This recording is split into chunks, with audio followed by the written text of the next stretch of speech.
here. On behalf of our Dean, Ken Dean, the University of Missouri School of Law, the Center for the Study of Dispute Resolution, and the Journal of Dispute Resolution, I would like to welcome each of you to this program. As I think all of you know, the field of dispute resolution has been central to the life of this law school for more than 30 years. During that time, the law school and the law school faculty have been extremely supportive and extremely gracious of the scholarly mission of the Center for the Study of Dispute Resolution. And one of those programs that they have supported is this yearly symposium. We were yesterday trying to figure out how many of these we have done, and I think this is number 18. 18 years doing the annual symposium.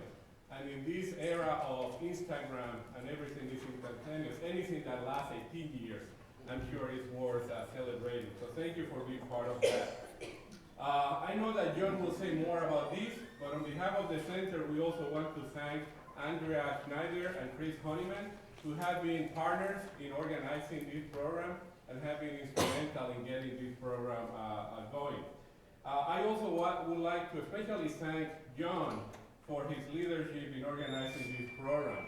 As many of you know, John officially retired about a year ago from his full-time job here at the law school. As you also know, John is very talented and very good at many things.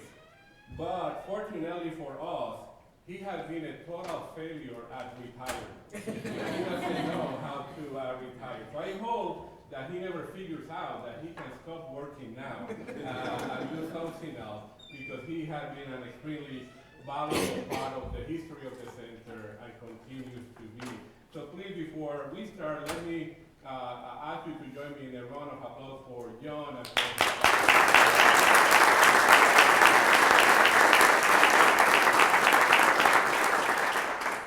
we hope you enjoy the rest of the day. If there is anything that we can do to make your time here more comfortable, please let us know. And we look forward to a very exciting program. John?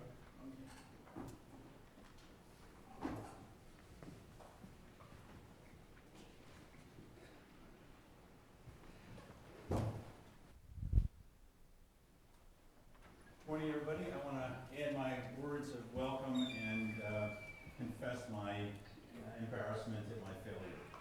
But hopefully I'll get over it.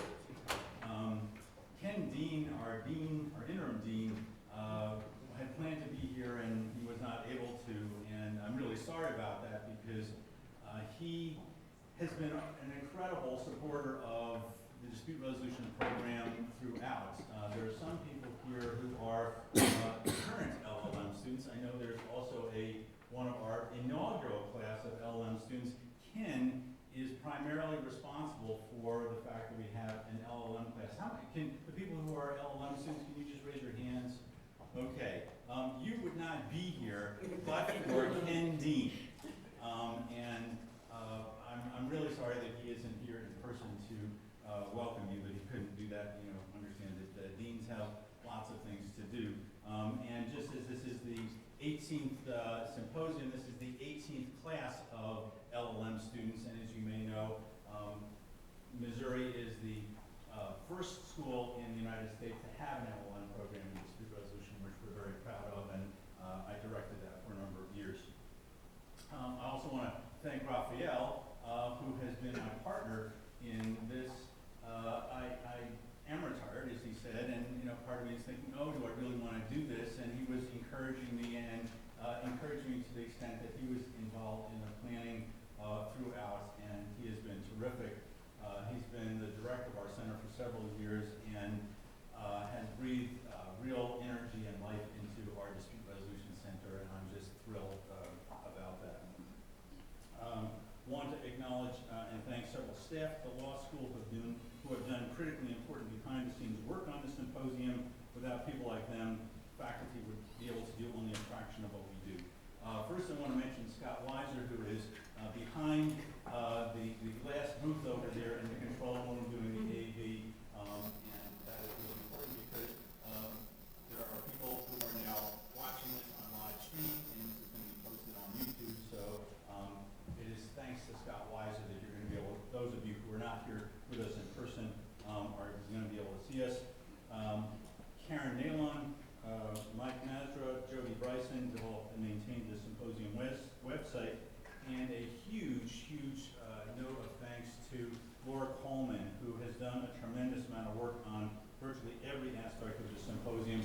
This would not be possible without Laura, so I really wanted to acknowledge her.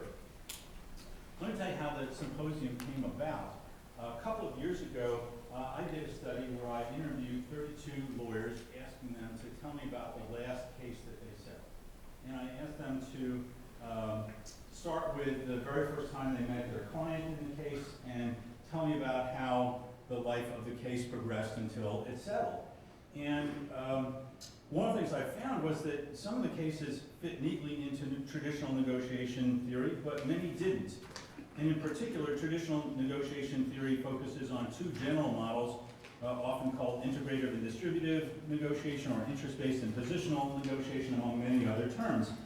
And I have been teaching this traditional theory for many years, virtually all the time that I've been here, often in this very room.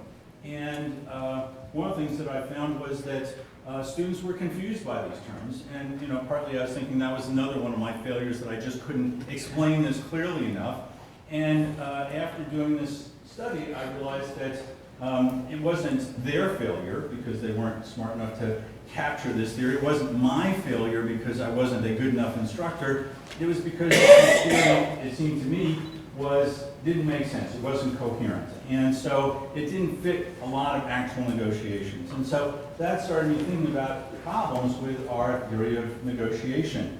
And I wondered if this foundational part of negotiation theory, this integrative and distributive models, didn't work very well. Were there other parts of negotiation theory that didn't work? And so I talked about this with Professor Helly, who was very excited, encouraged me, notwithstanding my retirement. And so that's why we're doing this symposium today.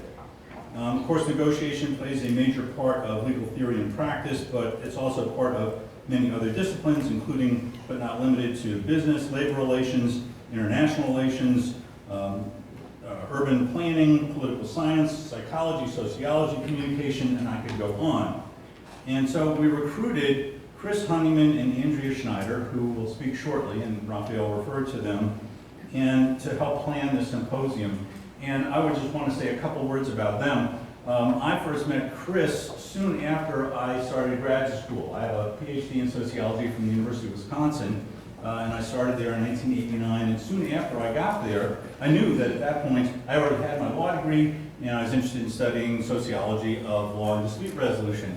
And soon after I arrived, people said, "Oh, you really need to meet Chris." And so I did. And I learned that Chris was a labor mediator and arbitrator for a state labor relations commission. And he did the mediation and arbitration, but he also had this incredible curiosity, inquisitiveness, and so for example, one of the things that he wanted to do early on was to figure out how could you tell who was going to be a good mediator or not, which in some ways that sounds easy and obvious, but it's actually not. And so he developed that and a variety of other things. And so since then, in the last 25 years, he has had a variety of events, of which this is one of many that have been in the past and will go on in the future. So he has been terrific and he knows everybody. So when Raphael and I started planning this, the first thing I thought was, well, we need to get Chris involved so we know who to invite. And we got Chris and then Andrea on a conference call, and we were making a list of all sorts of people to invite. And we had a long list, and I'm glad to say that everybody who we, on the top of the list, who we invited, was able to, agreed to come. Now, some of them actually aren't here. Michelle LeBaron and Linda Petnam couldn't come because of personal reasons, and we're going to miss them. And Roy Lewicki had planned to come, and unfortunately the airlines did not cooperate with him, and so he's back home today after flying all over the country. So we're missing some of them, but we have a fantastic group here.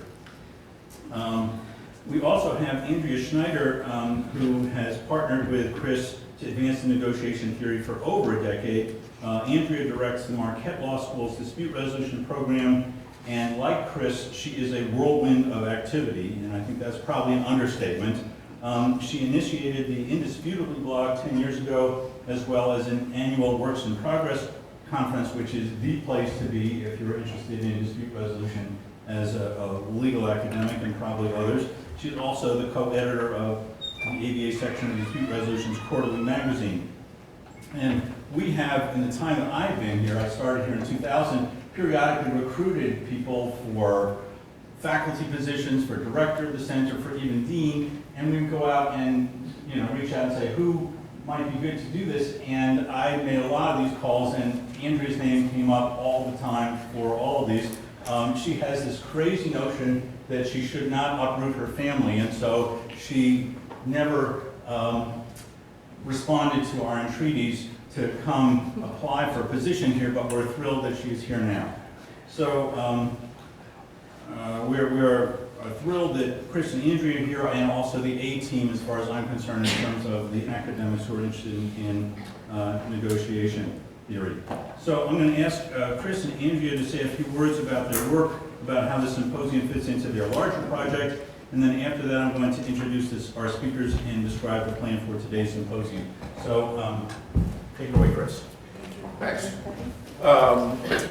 Reflecting on this over the last couple of days, I was reminded that one reason I'm really glad to be here is that for a fellow who has never spent one day in the employ of an educational institution, I've actually had quite a lot to do with Missouri's law school, including, thank you to the editor's predecessors, you published my first paper ever that I put out for publication 30 years ago.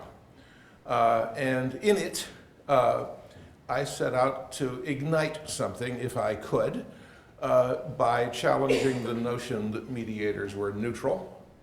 I was working as a mediator. I was part of a crew of 20 full-time neutrals.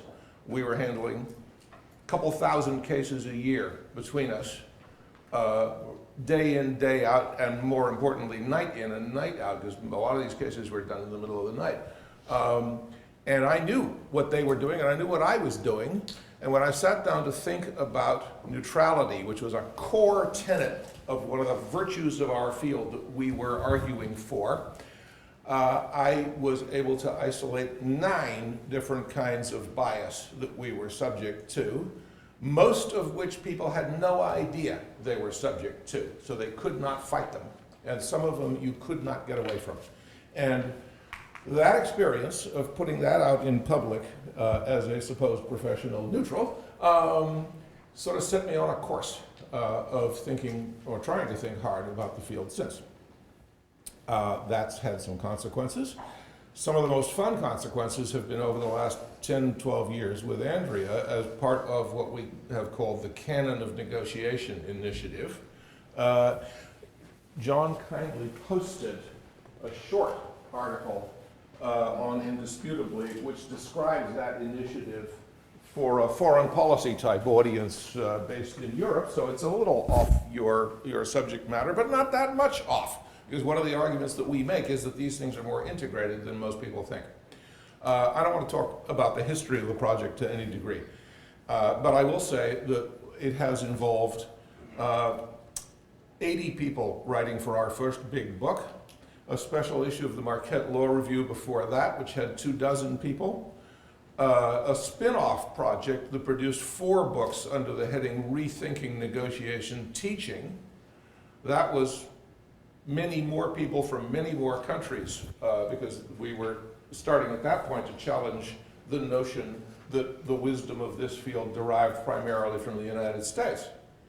It was already apparent from the earlier writings that a lot of things we held to be true stopped looking so true as soon as you left these shores.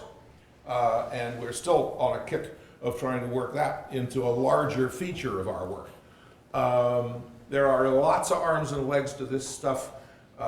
Most things, as soon as I'm allowed to, that I've published or that we've published, I republish on a website called convenor.com, so you can find this stuff if you're an addict. And I hope that there will be at least a few addicts among you to this field, because the field is, I think, intellectually one of the more exciting places to be.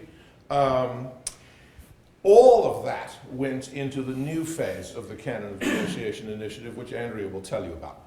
But before we talk about that, I want to pose a theory problem to you, because this is a day in which we are supposed to be coming up with some new theories.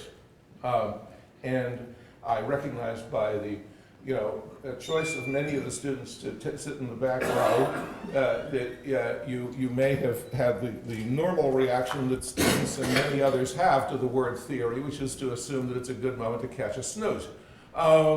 Well, if you think of the word theory in a different sense, i.e., this is what you actually operate on, this is what the people you face in your cases operate on. Every practitioner I've ever known, and I've known a lot of practitioners in the 2,000 plus cases I've done, everyone was a walking bundle of theories. Most of those theories they could not prove. Most of those theories, or at least many of them, were, from my eye, bogus. Okay? The ones who became the better practitioners, by and large, were people who challenged their own theories and who realized that they had patterns going on in their minds that were suspect. I've tried to do that for myself. I want to offer one here for our field as a whole. Okay? We've labored collectively, those of us who write about this stuff and who practice this, for 30 years or more. We've labored to develop a set of concepts that will actually make negotiation work for more people in more situations. And those ideas have heavy practical elements. They also have heavy ethical elements. And in fact, in our new book, I think we probably have 10 chapters that are about different ways of looking at ethics and different problems that you run into as a practitioner of negotiation that are ethical in content. And we as a field have had some pretty good successes. One example is that, in another example also of our connection to Missouri, 10 years ago, there was enough known about a certain phenomenon that Andrea and I were invited to contribute articles to a special issue of this journal on the vanishing trial. Well, it was the successes of negotiation and dispute resolution which had led to this phenomenon that trials were starting to disappear in some jurisdictions, and people were actually worried about that. So that constitutes some kind of a success. We've had others. But one of the chapters in our new book is about the difference between what's called the espoused theory of why you do something, why you think you're doing it, why other people think you're doing it, and what's called the theory in use, which means about what it sounds like. Okay? And that may be very different. And I think we are facing a situation now which is a theory in use problem. And I don't know how we should think about this, but I would like to put it forth for discussion. What are we, as the supposed theorists of our field, supposed to make of an unprecedented situation? In the public eye, high competence in negotiation is validated. It is being publicly talked about as the most prominent reason, the core reason for an entire political candidacy, and a very successful one which may yet get the ultimate prize. And yet, if you pick apart the offering that is made in that candidacy, and here I'm going to give you the PG-rated version as approved by John and Andrea, the R-rated version that I wrote last night, I'll just have to bottle it up and throw it away. So putting it delicately, the offering as a whole includes many elements, including ethical ones, that do not match in one iota what our field has attempted to argue is the core of our field. So how do we, as supposed theoreticians, deal with the difference between what we have argued as the importance of our field, largely ignored in the claims to competence of past presidential candidates, and the sudden focus on the claims of competence in our field, which is now getting such prominence, and the fact that the rest of the offering doesn't fit what we think as our field's offering at all. Okay, Andrea, you want to talk about the rest of it? Okay. Thank you all. I'm actually not going to pick up on that line. But we'll come back to that, I'm sure, in our conversations today. So I just want to say three things briefly. One is thank you, first of all, for hosting us. Chris and I spend a lot of time harassing many of the faculty on our panel today to write chapters for us and to publish them in a book. The book that we're talking about is something called the Negotiator's Desk Reference. When it comes out, it will literally be a desk reference because you won't be able to move it. There are over 100 chapters and 100 authors, and it is a crazy collection from all sorts of different fields.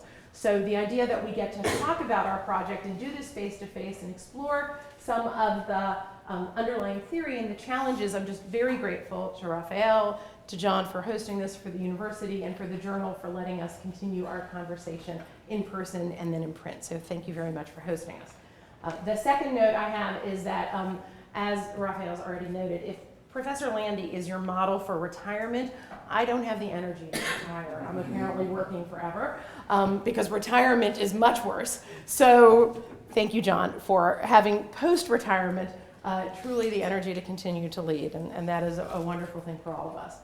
And the last thing that I'll note is really playing on the title of this symposium, which is the Tower of Babel.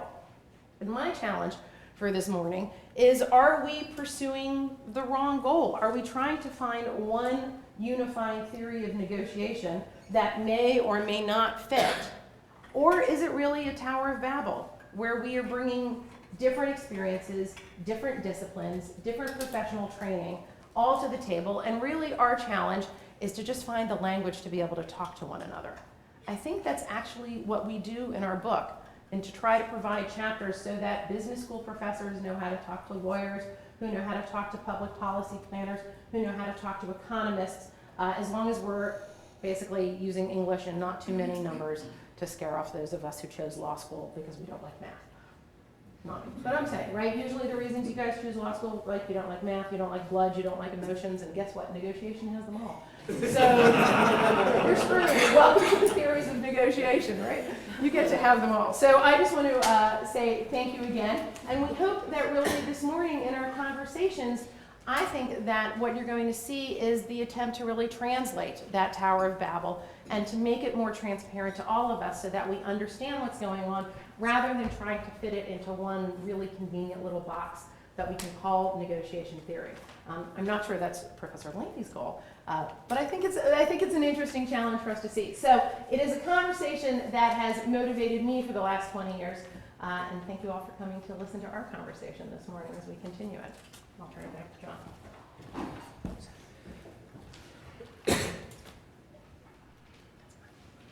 In a moment, I'm going to ask all the speakers to come up and introduce themselves. This symposium is going to be a little different from most of the symposia that academics do. Typically what happens is you have a group of people and they've written a paper and they're each going to present their separate papers, and there's really not much interaction between them and with the audience. Well, this is going to be really different. We're going to start with some speakers on stage up here for each of the 3 sessions, and even when they aren't on stage, we're going to invite the speakers to join the conversation. So, you know, they're on stage here, and when they're not on stage, there's a group over here who are speakers, and they're going to participate. And after we start the conversation in each of the 3 sessions, we're going to invite you all to participate as well.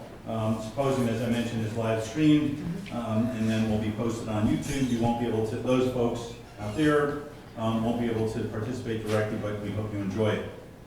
There are going to be 3 50-minute panels with a 10-minute break between each of them. In this session, we're going to focus on the definition and scope of negotiation, why theory matters to practitioners, scholars, and instructors and students. At 10 o'clock, we're going to focus on problems with existing theoretical frameworks. At 11, we're going to focus on different potential solutions for theoretical problems. So that's kind of the plan for the day. Let me ask all of the speakers to come up and just simply identify yourselves in terms of your names and your institutions, and then I'm going to ask the speakers for this session to come up at the table. So if all the speakers would come on up and line up over here, introduce yourself, and we also have photographers going to get a chance take a picture of this model.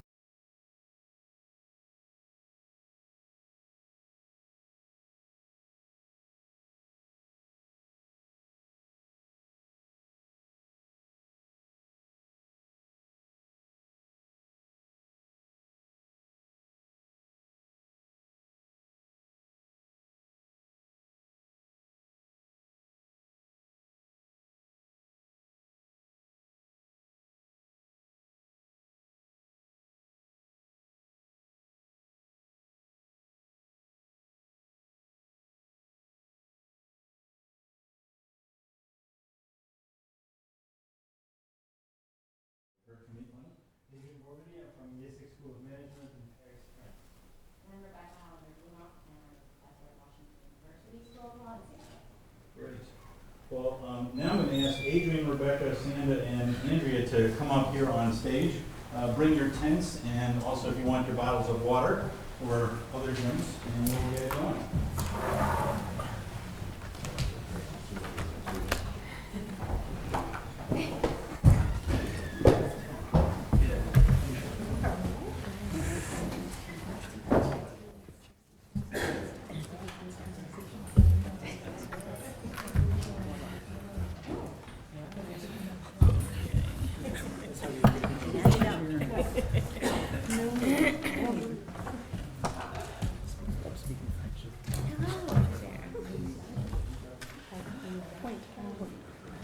So who's the defendant and who's the Right. and who's the judge? You all ready? Can we say no? No, well, particularly Sanda, because I'm going to ask the leadoff question to Sanda. So the first panel is about the definition and scope of negotiation, why theory matters to practitioners, scholars, instructors, and students. And the first question is, what is negotiation? And in some ways, that may just seem obvious in another one of Landy's dumb questions. But actually, it turns out that it's not so obvious, that there isn't clear agreement about what negotiation is. So we're going to start a little bit by talking about what negotiation is, and then we're going to shift to talk about the importance in terms of practice. So, Sanda, what would you say about what you think of as negotiation? So I thank Chris for a great introduction to the topic. He was talking about the theories in our heads. I have a different vocabulary than you all because I'm the one who didn't go to law school. Well, Chris didn't do that. So I'm using different words. I'm proposing different words. And what I think we have in our heads are mental models. And we don't just have them for negotiation, we have them for everything that we do. We are having little linkages. We think of how the world works. And then we have little models, Steven Pinker calls them mental gadgets, for if I do this, that will follow, right? So little causal models. They're not theories, right? And we're terrible at predicting. So that's how we know that negotiation is not a theory, because otherwise we'd be able to predict even 10 seconds before it happens what will happen. So these are mental models, right? So I'm going to explain to you my mental model of negotiation that may not be the same as what you all are doing. I deal with public decisions, such as in planning, environmental disputes, and so on. And I come from a transactional tradition where you are negotiating to get to a result, which in my field is rather important. In other words, there are models about how you improve relationships and all these other goals. In my field, if you don't get something, then it's a problem. Things continue to deteriorate. And so I have this transactional model in mind where people make joint decisions, and the vehicle for making joint decisions is negotiation. That is my definition. It's a decision mode. So you can make unilateral decisions, you can make joint decisions. When you do and you don't fight or don't call rank, then you're negotiating. Long answer. That's okay. Anyone have a different perspective on, or what you'd like to describe about what you think of as negotiation? I guess, and it's funny, I'm thinking about when I teach it primarily, I try to define it as broadly as possible because I think that helps us wrap our heads around all of the different interactions that are negotiation. So I think sometimes try to think of negotiation as only those times formally when we are asking for something. So it's a setup like this, and we are sitting down with our boss or the law school dean in order to negotiate, ask for something, and to see whether, you know, the answer is yes or no, and that is the negotiation. I think a broader perspective would say anytime we're trying to influence somebody, anytime we're trying to get somebody to change their mind, as a broader definition. And then all of the particular interactions that occur under that umbrella, I think, are part of negotiation. And so to me, that helps if we're thinking about even those beginning interactions from the initial email of like, hey, I have a question, can I come by? To, you know, even when you're changing lanes, right? Or as you signal, or perhaps you don't signal, and you cut somebody off, and then you have perhaps a physical response to that. You know, I'm not sure that that's negotiation, but that would be kind of at the very broadest. You know, are there even nonverbal negotiations that are occurring? Adrian, I'm kind of curious, you come from a business perspective. What's your take on what negotiation is or what it isn't? I mean, is Andrea suggesting that just cutting someone off, that one may not be negotiation? Maybe it is, maybe it isn't. A very broad concept of negotiation. From your perspective, Adrian, how do you think of it? So, although I'm a lawyer by training, I mostly teach future managers and future salespeople. And these two categories have very different views of the negotiation. You have this formal view where two people are across a table and negotiating mostly for a price or purchasing or selling something. When I do teach, I teach like Andrea does, like negotiation is everywhere, but at the same time, not everything is negotiation. So negotiation in the management role is pretty much every day. The way you treat your subordinates, the way you interact with your colleagues, all of this is part of a big negotiation where you might get something out of it. Negotiation could be a way to look at social regulation, basically. Today you have 3 or 4, let's say 4 models for social regulation. The first one is the rule, the law, basically. And that's what you guys are here for, right? Applying the law, so 2 people will look at what the rule is, the facts versus the rule, and then decide based on this. And that's basically the principle of deciding based on the law. Then you have power, which is I'm the boss, so you do what I tell you, or I'm the professor and you come to class at 8 in the morning, okay? So you just impose stuff on power. And the third one is interest. And so we look at what people actually want, what they need, and we try to find a solution together, respecting those interests and needs. There's a fourth one that is coming around that I want to talk to you about briefly, which is called giving and counter-giving. And this is an anthropology approach to it, which basically says that social relations are not only about negotiation. When you hold the door for someone, it's not because you're expecting that person to hold the next door for you. It's just because that's the social regulation.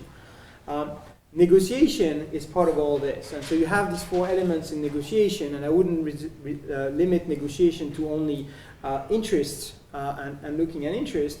But negotiation is part of this social glue that holds us together when you look at it very broadly.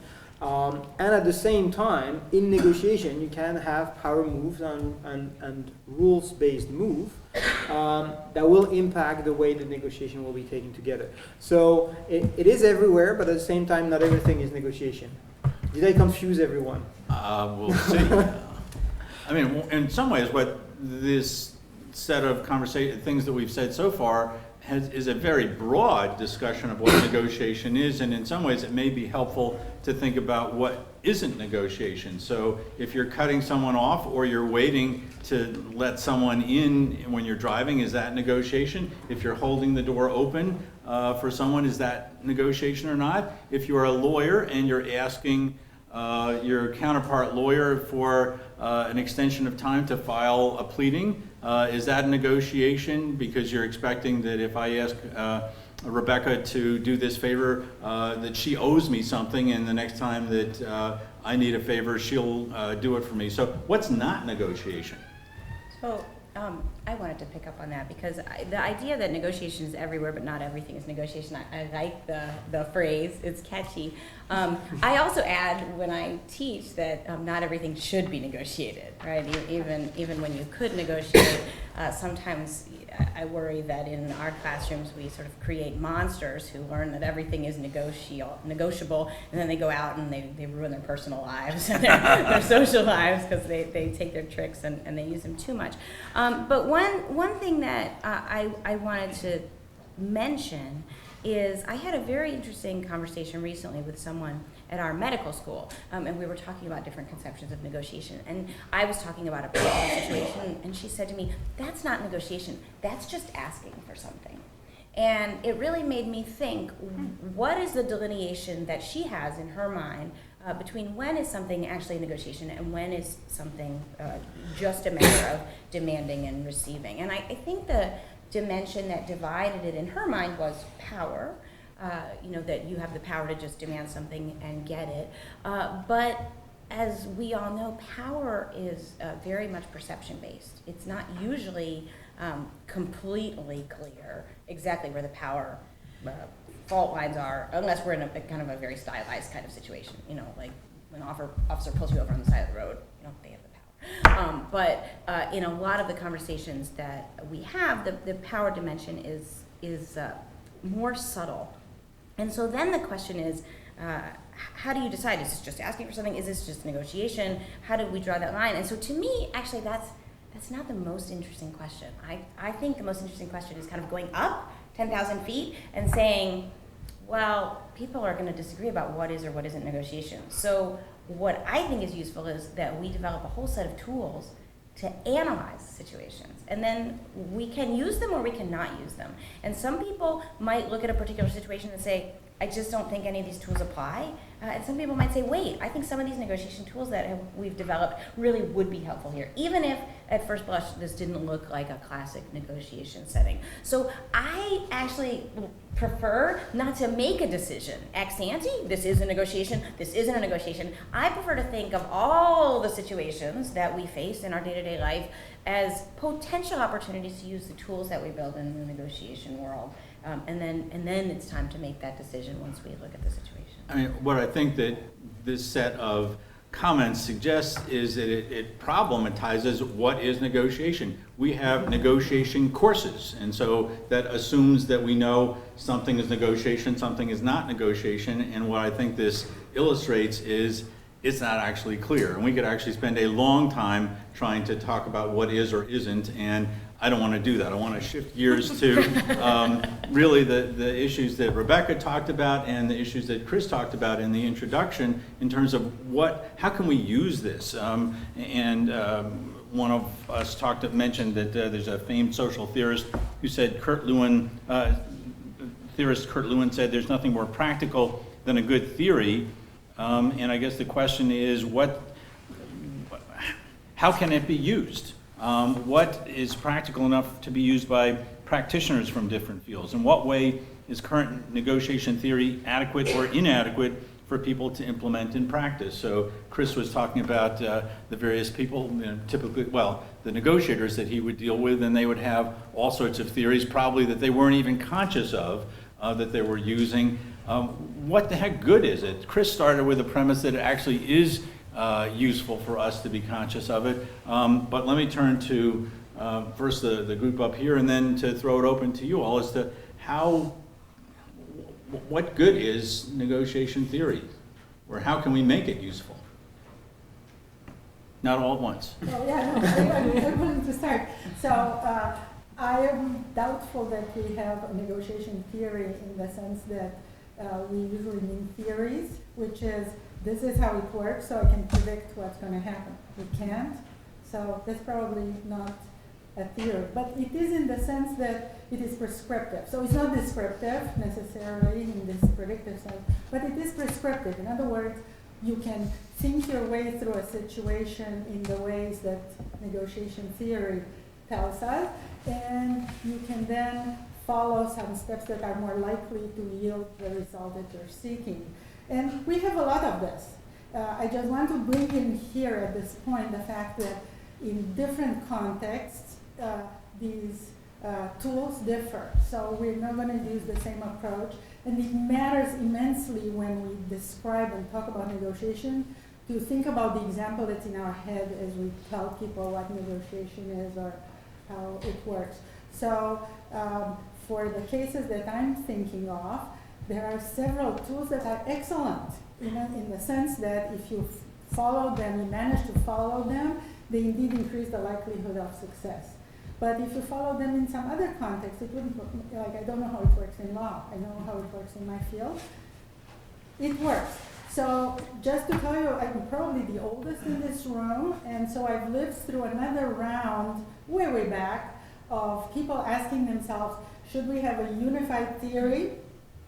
Because everybody was working on itty bits of stuff, or should we let everybody work on itty bits of stuff and just make it advance? And at that time, the verdict was adamant about no unified theory, just keep going and discover itty bits, okay? So we can re-ask this question, but I would say that the itty bits model fits more the fact that the contexts differ tremendously, and so different things work in different contexts. So, yeah, I'm gonna follow up and just echo that I really think that you hit the nail on the head with that perspective in terms of how I think of it too. I think we're a very pluralistic field, and we're going to be a pluralistic field, and there's no getting around it, just given the variegated nature of the kinds of things that we just said were negotiation. So there's going to be all different kinds of negotiation in all different kinds of settings. So the idea of a grand unifying theory, which is lovely in its kind of simplicity and parsimony, I don't think is possible here. And I think rather than thinking about it, no offense to our title, Tower of Babel, I prefer to think of it as more of a smorgasbord. If you're a food person, or maybe a mosaic if you're an art person, where we have just this bounty of different kinds of research that's been developed to really help us. And so in any given situation, we have this wonderful palette of tools to choose from, and we can select what really fits that situation and what is most important in that particular setting. So I think that's a lovely thing about our field. Now, I might argue the opposite later today. I don't know. Just because we're in our end panel, we're like thinking more about the grand unified theory. But I think there are some kind of overarching umbrella points that are really useful to try to draw strands together. But I like our mosaic.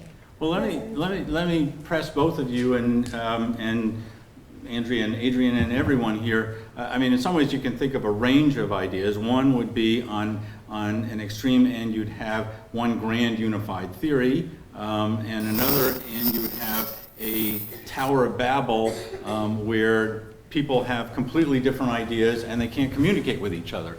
And in some ways, and probably neither one of those is very appealing. We'd be looking for something in between where it's not realistic to think that there would be a single unified theory, but maybe we can understand each other in different contexts or different situations.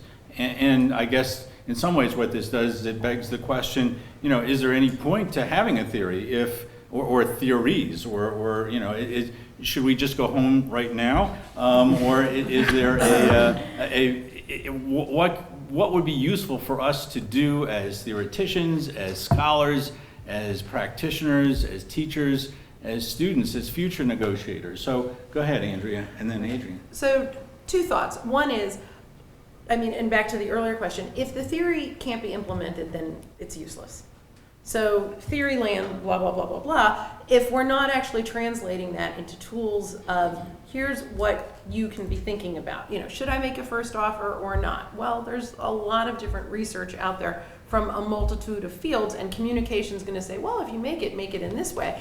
And other scientists are going to say, well, if you're anchoring and you know what you're doing, yes, you should make the first offer. But if you don't know what you're doing, then, right, okay, well, unless we're actually figuring out whatever the theory is, it's not really helpful in telling you what to do tomorrow. So I think that's where the challenge always has been of, it's nice to read about it, how are we going to translate it?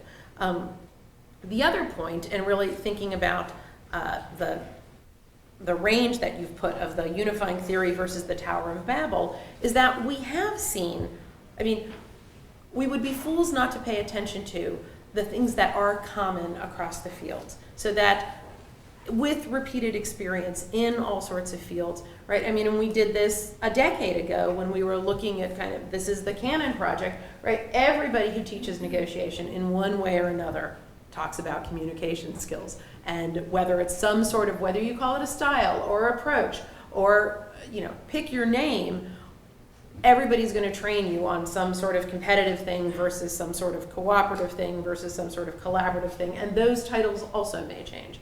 Right? We know that almost everybody who teaches negotiation will talk to you about how to prepare and what your alternatives should be. And so whether we're teaching that in law or in science or in economics or in planning, we're talking about those things. And so I think somewhere on the range of one theory versus zero theory, we could look for threads, because those common threads I think have been proven in enough different contexts that those can be translated into practical advice, right? That's where the wisdom is, when you know across contexts and across a multitude of years and a multitude of scholars, people are if we're continually talking about those and getting stories of how useful those are, that should tell us something. Adrian, you wanted to jump in. Andrea covered a lot of things. My first thing is that I flew from too far away to go home right now. So we'll continue for a couple hours. The second thing is I agree with what Andrea is saying, is that you have some unifying ideas no matter who you teach to. And I teach to very, very different people, from civil servants in France to lawyers to future managers. And my latest experience was with experienced purchasing agents. So for Home Depot type of company, but in France, and some ideas are the same and are transversal to all of the fields, but then context is very important. And we're arguing with Sanda on a paper we're preparing that hopefully will see the light of day one day. That context matters. So you have these ideas, for example, never go into a negotiation without having a clear view of your alternative, that apply to different fields, that would apply to a lawyer in a dispute, that will apply to a purchasing agent in a transaction, that would apply to you talking to your boss, right? Or whatever else situation you are. But then the context is very important, and I think where there is something to do is to try to contextualize a lot of the theories. I call them conceptual models more than theories. So it's like, to my students, I tell them negotiation class is about situational awareness. So you need to know what you're dealing with. If you're selling soap, you need to know everything about soap. Okay, but then you need to know how to sell and how to negotiate with your boss for budgets and stuff like that, for R&D and whatever you're doing. So there are different levels to this, and the risk that we have with a unified theory is that we get completely off context, and that would be a problem. When we talk about negotiation, we're talking about negotiating with Russia about Syria and Ukraine. That's completely different than negotiating a raise with your boss or negotiating your retirement with your wife, right? But still, you're negotiating. So let's not do something too big out of a theory, because otherwise we might lose the context aspect that's very, very important, I think, to what we're doing. I just want to pick a, I wanted to add a point to this. very briefly, because we're going to have to end soon, and I want to respond. Unfortunately, a lot of what we know is about two individuals negotiating. And one of the obstacles to doing what Andrea and Adrian are saying we should do is precisely the lack of information on all the other situations where there are many people and there's all sorts of other differences. So dyadic individual negotiations inform us too much at this point.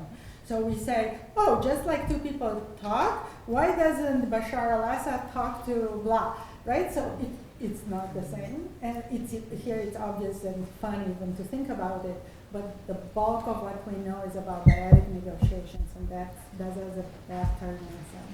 I want to just briefly comment about something that Andrea talked about in terms of this canon of negotiation. One of the things they did in this Marquette Law Review is they looked at various syllabi and they came up with things that were very common in all these different approaches or theories of negotiation. And my question is, what if those theories are wrong, that everybody is agreeing to? So maybe there is some agreement, more than we might think, but there are problems with that. And that's probably a good place to segue, because I'm seeing a lot of students need to go to their next class, and the next session beginning at 10 o'clock will start precisely on problems about negotiation. Thank you for being here. We will reconvene in 10 minutes.